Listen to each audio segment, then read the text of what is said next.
तब अहाँ सबके साल के पहिल दिन ठंडी के बहुत बहुत शुभकामना।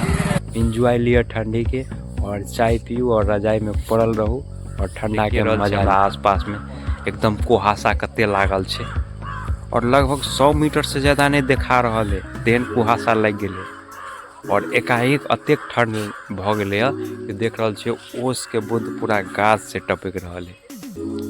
चलू देखबे छी अपन आसपास के छत। हर सामने घर सब है लेकिन नजर नहीं आब रहा है और इहो साइड में देखियो इस सब में खेत और गाछी सब है लेकिन कुछ नहीं नजर आब रहा है। गाछ के बाद ठीक घर सब है लेकिन कुछ नहीं नजर आवे, यानी 100 मीटर से ज्यादा कुछ नहीं दिखा रहा है।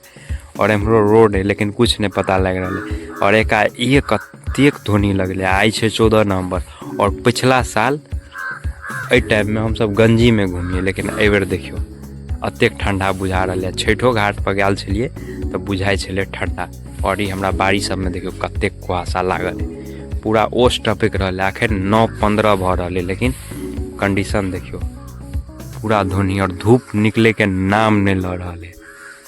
बुझाया 12-1 बजे तक नहीं गाड़ी आब रहा है लेकिन पता नहीं लग रहा है कुहासा में कि गाड़ी आब रहा है।